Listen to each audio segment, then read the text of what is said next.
శ్రీగురుభ్యో నమః. నీలాంజనసమాభాసం రవిపుత్రం యమాగ్రజం ఛాయామార్తాండసంభూతం తం నమామి శనైశ్చరం. ఈరోజు శనిదేవుని అనుగ్రహం గురించి మాట్లాడుకుందాం. సూర్యపుత్రో దీర్ఘదేహో విశాలాక్ష శివప్రియః మందచారః ప్రసన్నాత్మా పీడాం హరతు మే శనిః అని శనీశ్వరుణ్ణి మనం ప్రార్థిస్తూ ఉంటాం.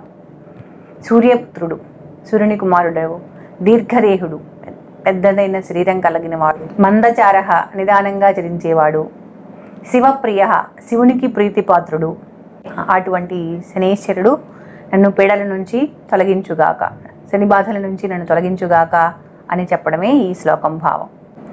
శని బాధల నుంచి తప్పించుకోవడం ఎవరి వల్ల అయిన పని కాదు. చివరికి ఆ శివుడు కూడా శని బారిన పడినవాడే. ఒకరోజు శనీశ్వరుడు పరమేశ్వరుని దగ్గరికి వెళ్ళి, నేను నిన్ను పట్టవలసి ఉన్నది సిద్ధంగా ఉండమని చెప్తాడు. దాంతో శివుడు శని నుంచి తప్పించుకోవడం కోసం వెళ్ళి ఒక చెట్టు త్వరలో దాక్కుంటాడట. సూర్యాస్తమయం దాకా వేచి ఉండి ఆ శివుడు శని పట్టే సమయం పూర్తయిందని భావించి బయటికి వస్తాడు. అప్పుడు ఎదురుపడిన శనితో, నువ్వు పట్టకుండా తప్పించుకోగలిగాను అంటాడు శివుడు. దాంతో శని చెప్పిన సమాధానం వినండి, నేను నీకు పట్టబట్టే కైలాసంలో హాయిగా ఉండవలసిన వాడివి వెళ్ళి ఆ చెట్టు త్వరలో దాక్కున్నావు అన్నాడట. అలా శని పీడల నుంచి, శని బాధల నుంచి తప్పించుకోవటం ఎవరి వల్ల అయ్యే పని కాదు. కానీ కొంతవరకు శనిని శాంతింప చేసుకోవటం కోసం దశరథుడు చేసినటువంటి ఒక శని స్తోత్రాన్ని మనం ఈరోజు చూద్దాం. ఈ శ్లోకం కనుక చదువుకుంటే శని బాధల నుంచి కొంత విముక్తి కలుగుతుంది. ఆ శ్లోకం ఇప్పుడు చూద్దాం.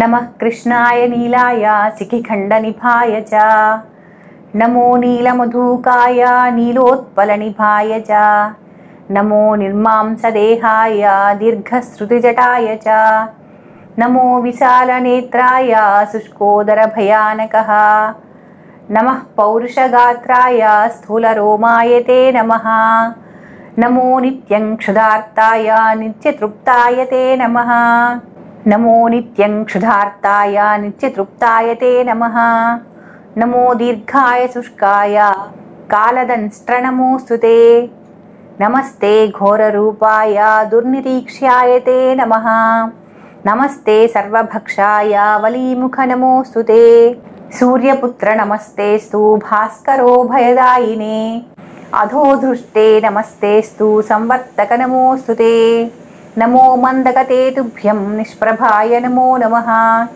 తపసా జ్ఞానదేహాయ నిత్యయోగరతాయ చ జ్ఞానచక్షుర్నమస్తేస్తు కశ్యపాత్మజసూనవే తుష్టో దదాసి రాజ్యంతం ప్రకుద్ధో హర్షితక్షణ దేవాసుర మనుష్యాశ్చ సిద్ధ విద్యాధరోరగాః.